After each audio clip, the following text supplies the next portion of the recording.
Hi, welcome to SIOR Live. I'm John Salustri from the show floor of the SIOR Spring Global Conference in Scottsdale. And I'm really happy to have an old friend with us today, Jeff Finn of RealNex. Jeff, good to see you again. Thank you, John. Appreciate it. It's good to be here. Thanks for coming by. Give me the 30-second elevator speech about RealNex. Now, RealNex is a new company. We actually formed just about 1 year ago today. May 1st last year we were born. We acquired 3 companies on that day. Later, Pavonis. Well, Pavonis was a sponsoring company and the creator of RealNex. Okay, so my partners at Pavonis and I got together. We acquired 3 companies, REI Wise, REA, and Property Line. And that started our strategy to create a holistic suite of real estate technology solutions for the commercial real estate industry.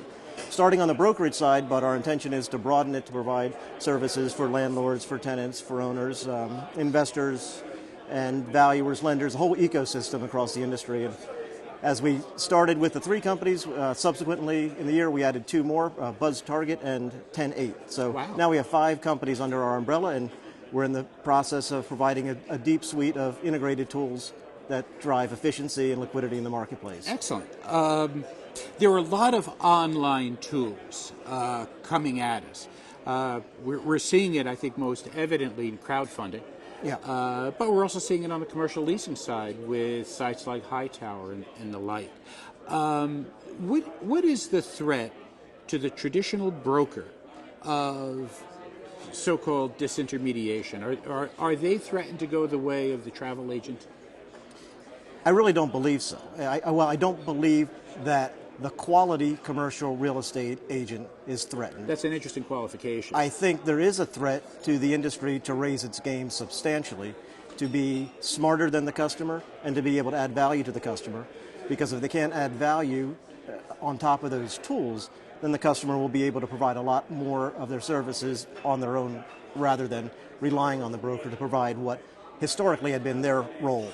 Right. So I think the role of the broker changes dramatically, but I don't think it leads to disintermediation. I think it just leads to a change and a much higher level of professionalism in the industry. Higher than exists traditionally, or higher than exists in the face of those competitive threats? The industry's got a wide spread of players in the market. Right. So when you're dealing at the top of the market, I think the level of professionalism has been achieved. Right. But I think there are a lot of people that have been able to be very successful in the industry without adopting technology, without integrating technology, without being as expert in all the areas that they need to be expert in. And while that's been changing, the client themselves has become much smarter. Right. And so you've got the spectrum that will start to leave off the bottom as the top takes more and more market share. The cream will rise to the top. Yeah. So that's not disintermediation. That's just consolidation through talent and the use of the data and the tools that are available to provide value-added services. That's the survival of the fittest. Exactly. Yeah.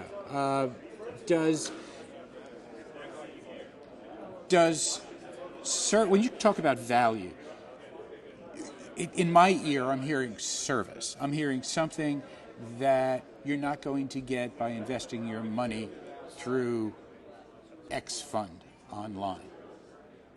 Clearly, the real estate asset class is a much more complicated asset class than some others and other services that have been disintermediated. If you look at travel agent, it's very easy to understand what a ticket from New York to San Francisco is. And I can buy that and I can shop and it's price. So it's price and schedule, and that's what matters. I don't need someone to advise me on that decision. When you're dealing with, I'm in New York and I need 20,000 square feet in San Francisco, and I don't know the nuance of the market, and while I can look online and see a lot of information, a great broker in San Francisco is going to know that with a new stadium being built, or new roads being put in place, or new zoning, or whatever the dynamics of that neighborhood, the subtleties of why one property would be more interesting than the other. They're going to know about the debt structure and the information about the landlord, and the things that you don't, while you can get it online, you can read it, you don't know it as well. So you have to be smarter.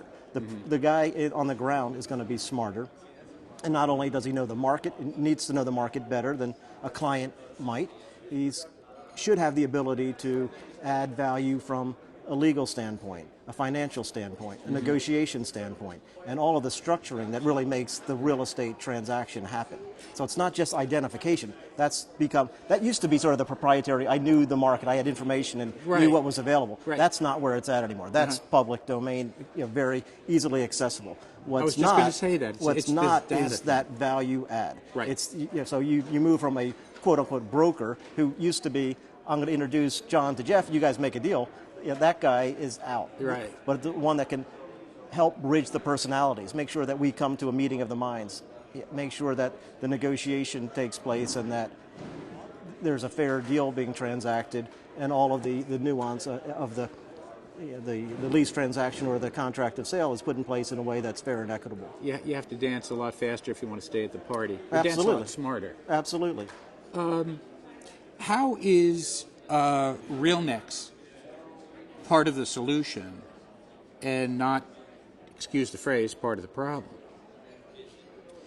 Well, I think that our vision is to provide a soup to nuts type of package which takes what has been very redundant silos of information out in the market and make it seamlessly accessible across the marketplace.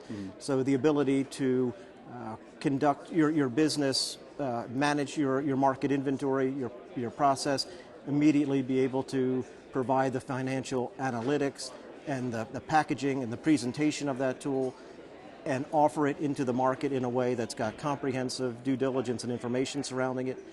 And at the end of that process, have that same information now be available to the landlord or the new buyer who becomes a landlord so that they can begin to use that same information to manage the asset, enhance the asset, and not have to take all of this or have all that information lost in the equation and have to redundantly create it again. And then when they're going for a loan, have to do it again. Right. And when they're going for the evaluation next year, do it again.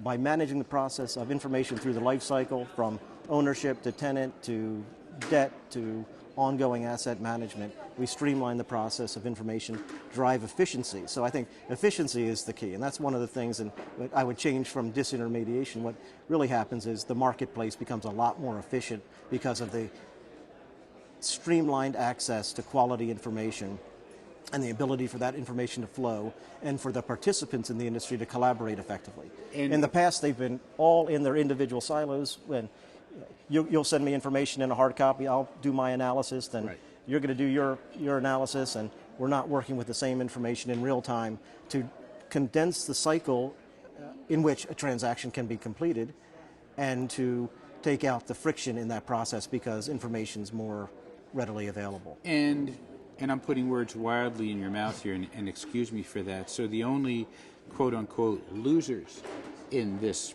process will be those that can't adapt to that sort of format and that sort of efficiency of data access. Is that fair to say? That's fair to say. And I think there's going to be a fallout in the market, a consolidation.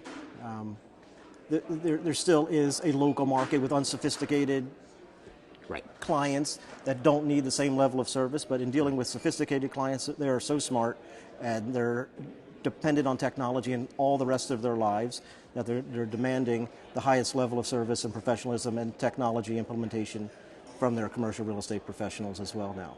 And you just can't avoid that. It's inevitable. It's a great way to end. I appreciate it. Jeff, it's always a pleasure to talk to you. Thank you, John. Be well. And I want to thank you for joining us on Globe Street TV.